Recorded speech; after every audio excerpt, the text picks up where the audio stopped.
Bila shaka uko vizuri. Siku ya leo tunaendelea na darasa letu ikiwa ni siku ya 3.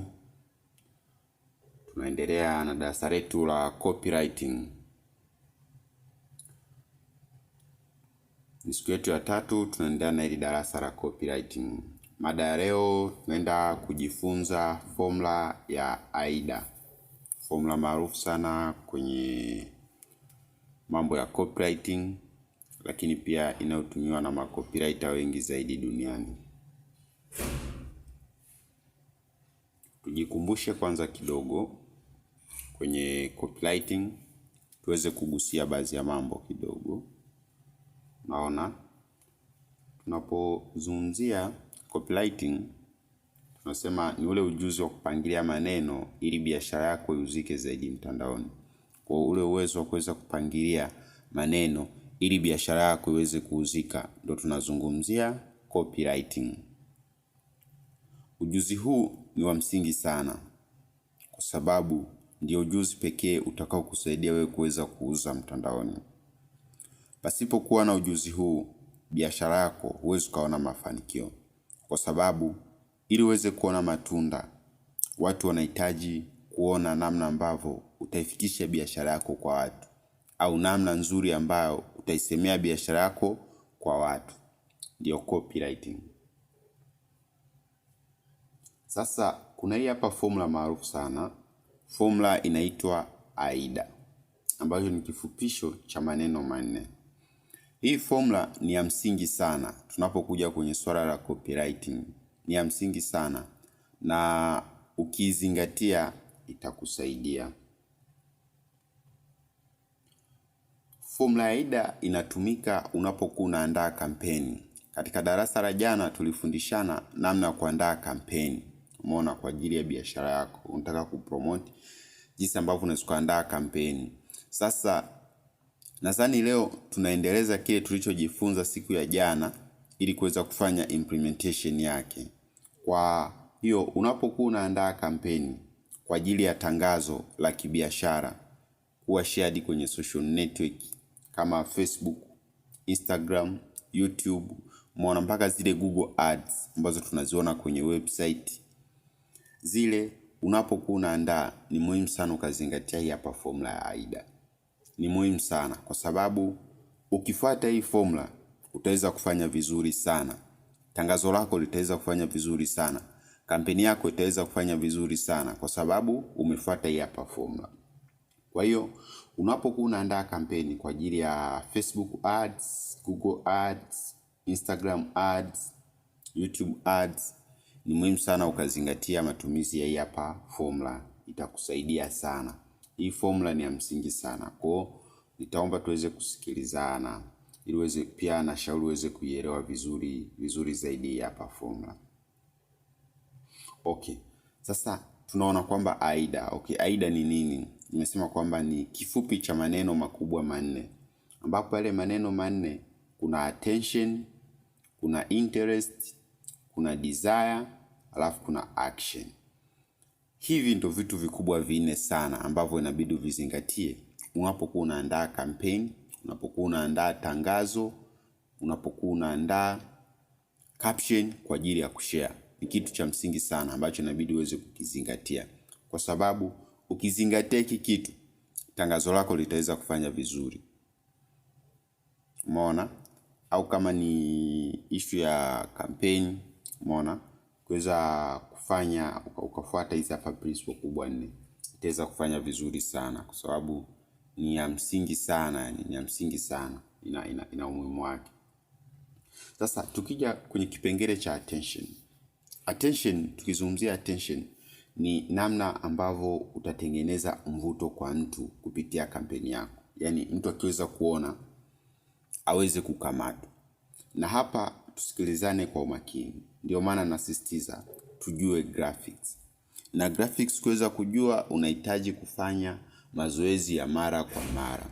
Lakini ukiwa kama graphic designer, kuna kitu kikubwa lazima uweze kukifahamu.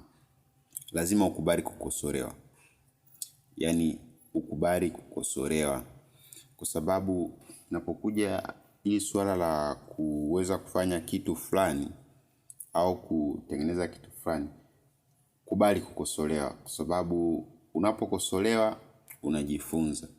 Kwa hiyo mimi nilikuwa natamani kwamba ukituma tangazo nikwambia hili limekaa hivi na hivi na hivi, wewe inabidi ukubali afu ende kufanyia maboresho. Unaona? Kwa attention tunasema kwamba ili uweze kukamata attention ya mtu, hapa tunakuja kwenye graphics. Kwamba tangazo lako kama ni la video, hakikisha linakuwa na ubora. Ndio maana nashauri matangazo yale video ya sauti, kwa sababu matangazo yale ya sauti ni rahisi kutengeneza engagement, ambapo tunasema kwamba ukikamata attention ya mtu, umeona, ni rahisi kuweza kumfanya yule mtu aweze kuengage na hilo tangazo lako. Kwa hiyo ili utengeneze mvuto wa biashara yako, inabidi uandae video nzuri, umeona, ya tangazo. Utumie caption isiyo na maneno mengi yatakayomchosha msomaji au mteja wako, umeona. Kwa hiyo hata kama ni caption isiyo na maneno mengi, yaani maneno machache, umeona. Kama ni kwenye video, iwe ni video ambayo inaelezea vizuri, yani ina sauti nzuri, picha pale zinatokea vizuri. Ni tangazo umelidesign vizuri, lina picha nzuri. Heading ni kitu pia ambacho kinakamata sana interest ya watu. Attention yani nakamata attention kile kichwa, umeona. Kwa kile kichwa sishauri unakiandika kwa maneno madogo, inabidi kiwe kwa maneno makubwa, lakini katika mpangilio mzuri, umeona, katika mpangilio mzuri. Kwa hiyo attention ni kipengele cha muhimu sana ambacho kinazungumzia kwenye hapa formula ya AIDA. Ili kampeni yako iweze kufanya vizuri, tangazo lako liweze kuwavutia watu, lazima utafute kitu ambacho kitakamata attention ya watu. Kwa mfano mimi natumiaga picha, maneno, unakuta maneno yale yanaonekana vizuri. Kama ni kwenye video, natumia sauti nzuri, yani ile background ile ya mtu anayekuwa anaongea, unaona. Lakini pia unakuta anaweza nakuwa na share unaweka kama muziki fulani hivi kazuri, umeona. Video ina video na quality nzuri, vitu kama hivyo vitakusaidia sana kukamata attention. Na ukishakamata attention ya mtu, tunakuja kipengele cha pili, nini kitafuata. Baada ya kukamata attention ya mtu, tunasema kwamba kuna kitu kinaitwa interest, au unajenga interest kwa yule mtu. Baada ya kuliona ile tangazo, umeona, yule mtu ataanza kuvutiwa, umeona, ataanza kutaka kujua kwa undani zaidi. Okay, kaona tangazo kuhusu biashara fulani, au kaona tangazo linalohusu kitu fulani, atataka kujua zaidi na zaidi, umeona. Kwa kama atapita kwenye caption, maybe atapita kwenye page zako, ataanza kukagua, okay, huyu siku za nyuma alikuwa anafanyaje, vitu kama hivyo. Ila imetokana nini? Na baada ya wewe kukamata nini? Attention. Kwa yule mtu atajishughulisha, atakufuatilia, umeona, ili aweze kukufahamu vizuri. Baada ya pale inabidi aweze kuwa na desire, umeona. Desire hii inajengeka kwamba okay, mtu ashaona kwamba umeona. Na katika kumjengea interest mtu, inabidi uweze kumuonyesha kwamba hicho kitu kitamsaidia, umeona, au hiyo biashara yako itamsaidiaje, yani atanufaikaje, umeona. Ndio maana hapa katika kutengeneza interest inabidi kuwa makini sana kwamba unahakikisha kwamba hiki kitu kitamsaidiaje, umeona. Unakuja kwenye desire. Sasa kwenye desire ndio ile unawaambia labda kuna watu fulani wameshanufaika mpaka sasa hivi, kuna watu wamefaidika kutokana na biashara yangu hii, ukitumia labda bidhaa zangu hizi zitakusaidia wewe, umeona. Yani zina utofauti na zingine, vitu kama hivyo, umeona. Sababu sisi huwa tunahitaji kupata suluhisho au solution ya vile vitu ambavyo tunakuwa tunavipitia. Kwa solution ni kitu cha msingi sana, au ni jambo la msingi sana linapokuja kwenye swala la digital marketing, lakini copywriting kwa jumla ni kitu cha msingi sana. Kwa kutengeneza desire ya watu, unatumia njia tofauti, yani unakuwa unatumia njia tofauti, umeona. Kwa ni kitu cha msingi sana cha kuweza kuzingatia, kwa sababu unapotengeneza desire ndio unapomleta mtu, umeona. Maana mpaka unafika stage ya kunitengenezea desire, ushakamata attention yangu, umeona, kwamba umenivuta. Baada ya kunivuta, nishaanza kuona kwamba hiki kitu kinaweza kikanisaidia. Okay, kikanisaidia je, watu wengine vipi ambao wamewahi tumia hii biashara au wamenufaikaje kutokana na hii biashara? Lazima uweze kunitengenezea nini? Desire. kwamba unanishawishi zaidi na zaidi na zaidi ili mimi niweze kukufuatilia. Kitu kingine cha mwisho kabisa kwenye hii formula ya AIDA ni action. Action au call to action. Call to action nadhani kwa tutakapokuwa tunasoma somo la sponsored ads, kwa wale ambao tunaweza tukawa pamoja, umeona ni kwamba tunapokuja kwenye action ni kwamba unamwambia mtu afanye nini. Umeona, ndio hapa inabidi kutumia yale maneno ambayo ni ya kushurutisha. Unamwambia mtu nitafute, nipigie au wasiliana nasi. Umeona, maneno kama hayo yanasaidia sana kuweza kuwaleta watu, umeona, kuwavuta watu waweze kukutafuta na kukufuatilia zaidi. Unamfanya mtu aweze kukutafuta. Mtu ushamkamata, ushamvuta, amevutiwa na biashara yako, ushatengeneza interest, ushamfanya ana shauku, umeona. Sasa ni wakati wa kumwambia okay, nitafute au wasiliana na mimi kwa namba hii, tuma ujumbe huu, umeona, vitu kama hivyo. Unakuwa unafanya hivyo. Kwa ni formula fupi by the way, lakini ya msingi sana ninapokuja kwenye swala la digital marketing. Sasa nadhani tunaelekea mwishoni mwa ili hapa somo letu. Naenda kumaliza somo letu hili. Umeona, bila shaka natumaini utakuwa umejifunza kitu.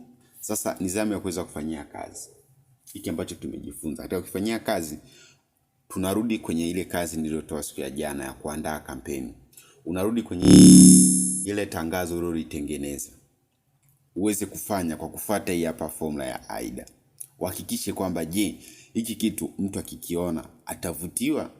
Akiona ile tangazo nilivyopangilia maneno, nilivyoweka picha, atavutiwa kweli?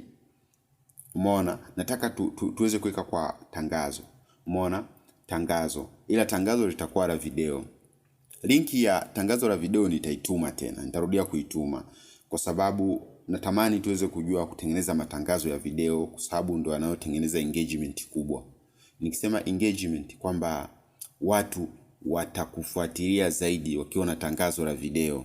Umeona, tukilinganisha na matangazo ya picha. Sawa, matangazo ya picha ni mazuri, lakini ya video ni mazuri zaidi. Kwa hiyo nitataka kila mtu aweze kutengeneza tangazo la sekunde 30 na au lisizidi dakika 1 kwa kuelezea biashara yako. Liwe na sauti. Umeona, liwe na sauti. Unaweza kutafuta sauti yote ile, ila liwe na sauti. Umeona, katika hii hapa sauti na isizidi dakika 1. Umeona, itabidi uweze kutengeneza tangazo hili. Liwe lina mvuto, liwe linaweza likanitengenezea shauku ya kuweza kufuatilia, lakini niweze kukutafuta. Zile principle ziweze kuzingatiwa. Kwa hiyo ndio kitu ambacho tutaenda kufanya sasa hivi.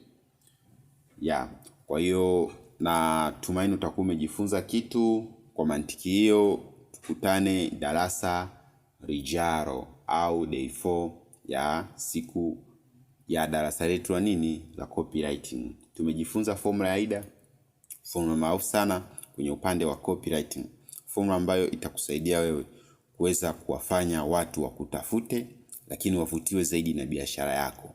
Na ndio formula ambayo inabidi kuitumia unapokuwa unaandaa kitu. Hakikisha kwamba hicho kitu kinaweza kikamvuta mtu, yani kina attention unapoandaa ni tangazo au ni caption umeandika.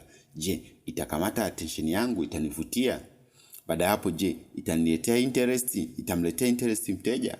Umeona? Na sio interest tu. Je, itanishawishi, yani itanipa desire ya kutaka kufuatilia? And then lastly, unaangalia je, kitu kingine ukumbuke kutumia yale maneno ambayo ni ya kushurutisha. Nitafute, wasiliana nami, maneno kama hayo. Usiweke tu namba. Unaweza kuambia nitafute. Umeona? Nitakusaidia. Umeona? Maneno kama hayo, yani yale maneno ya kushurutisha yale. Umeona? Naomba tufanye hivyo. Ukijaribu unaelewa zaidi. Kuhusu video tutakuwa na almost siku 2 za kuweza kujifunza video vizuri zaidi. Kuedit video siku 2, siku 3. Ila natamani tuweze kuanza sasa hivi.